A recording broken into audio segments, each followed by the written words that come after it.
Anything in excess is detrimental. Basically, extremes are not really a good way to function. And this applies to language as well. In language too, we need to, function in moderation. Words need to be conveyed in the right and appropriate fashion so that we get the message across. And if we have failed to get the message across, I believe we have not communicated effectively. Let's look at today's lesson and try and understand where we could go wrong in language. Today, in our 7 days, 7 words challenge, we are looking at a segment where things could be communicated or worded more effectively to get our thoughts across in the right manner to the intended audience. So, let's dive straight into it. Sometimes, when people feel cornered, or for that matter, when they get defensive, or for that matter, if they are using too many words, to explain their position or situation, this actually never gets the message across. In fact, it kind of confuses the listener and also makes you sound very defensive. So, the correct term to use here would be verbose. Verbose means when we use too many words to express our thoughts or our intentions or to communicate our message. Our content lacks structure, it lacks clarity, and it also never gets the message across. So stop being verbose, which means use of too many words. Instead, speak with clarity and speak concisely. So basically, verbose is the word to use here when you see that someone is using too many words to convey his thought. Before we hop on to the next word, I would highly recommend that you reach out to us at our contact details mentioned here to join our exciting programs where we give you an exposure to level wise English language communication skills program. There is so much to learn, so much to explore, and so much to deliver in this world. Join our exciting programs and equip yourself with the right skill sets to deliver in the right manner. Sometimes when you listen to some people, you find them slightly confusing or their statements are off. You don't really know, whether they are trying to confuse you or whether they are naturally making statements which they themselves don't realize the impact of. Such statements can be befuddling. Yes. The next word is befuddling. Befuddling essentially is an alternate word for perplexing or confusing, and very often it is used for language. So his befuddling statements actually caught me off guard, and I was not prepared to, understand or comprehend what he was trying to convey. You're in a meeting room and you're trying to make sense of the expectations from you at the end of the session. Basically, your boss has outlined all the details of the project, but you really don't know what is in this particular scenario for you.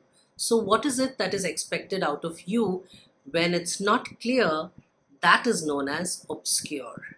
So, the obscure statements of my boss or the obscure outlining of the objectives made it very difficult for me to figure out what is it that is expected out of me. Sometimes when assignments are given to us, probably in a school scenario when children are given assignments, or when in the workplace scenario assignments are given to juniors or your team, you need to understand that making befuddling obscure statements can actually confuse people. So using the right language and getting the right message across becomes of supreme importance out here. So far, we have realized that language need not be verbose, too many words to express a thought. It need not be befuddling, that's perplexing or something that is difficult to comprehend. It need not even be obscure, which means faint or vague or not clear. There you go. I hope you've mastered these 3 words. I would really urge you to try these. in sentences in the comment section while we move on to the next set of words. Dinosaurs, in this day and age, you must clearly be hallucinating. Hallucination essentially means that something that you're imagining or something that you can possibly, you feel it's real, but people around you are kind of absolutely sure that it's only something which is there in your imagination. So, hallucination is not really a good space to be in because your mind is constantly in a confused state where you're not able to distinguish the imaginary from the real. Okay, so hallucination, good word to use when you have something that is a perception, not really a reality. A closely related word would be figment of imagination. Basically, when you feel like telling someone this is only something that you are thinking very far away from the reality, you can say this is a figment of your imagination. Let's talk about ghosts. Okay, if you're in a room with your friends and suddenly your friend screams out loud that I think I saw someone there, okay, and everybody else feels that it's only something he has experienced or he has seen, or probably it's far from the reality, you can express that thought more effectively when you use the phrase figment of your imagination. So, this is just a figment of your imagination and definitely far from the reality. My son texted me the other day, Mom, you seem to be MIA. MIA essentially kind of befuddled me for a moment. And then I clarified, I reached out to him and asked him, MIA? What do you mean by that? He responded back by saying missing in action. Such terms which apply to a set of people, a group possibly, or a profession even, would be jargons. Okay, so the Gen Z jargon also entails the word MIA, or missing in action.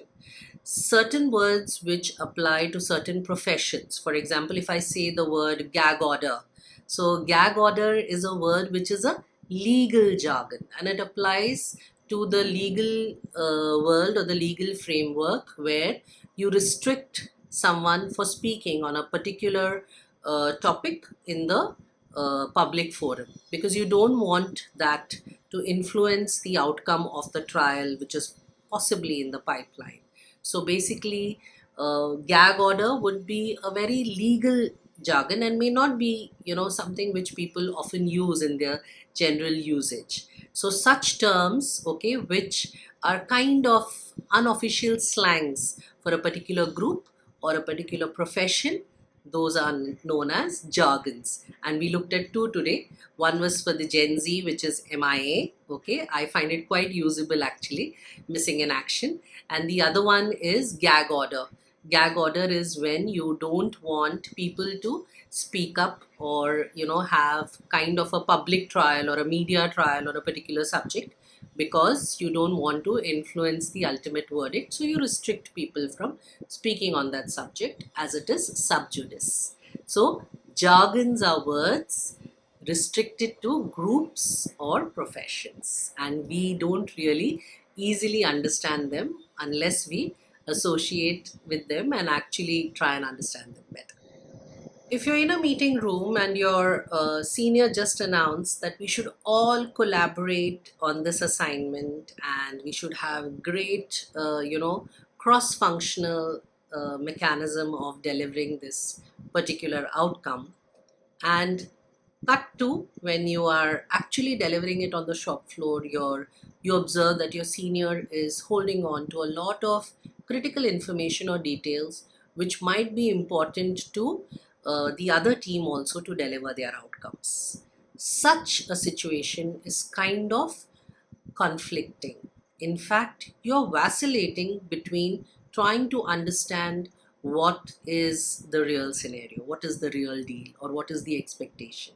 Okay, so vacillating is basically you are oscillating, I would say, between two things or wavering in two spheres, trying to figure out your final, where your loyalties lie or where your choices lie. So, vacillating, oscillating, wavering, and even conflicting, kind of something which is not in sync with the original idea. So, conflicting ideas, conflicting views. So try sentences with each of these words, which is supposed to be appropriate terms to express your thought or explain the situation. Beautiful words, which, when used effectively, will definitely help you ace the game of your speech. So, we really welcome you to our world at English Excellence with Chaya. Of course, our social media platforms are available for learning, but we would be happy if you reach out to us, and we would be happy to help you through our programs, which are so enriching and definitely customized and tailor made to your need. So reach out to us at our coordinates, and happy learning.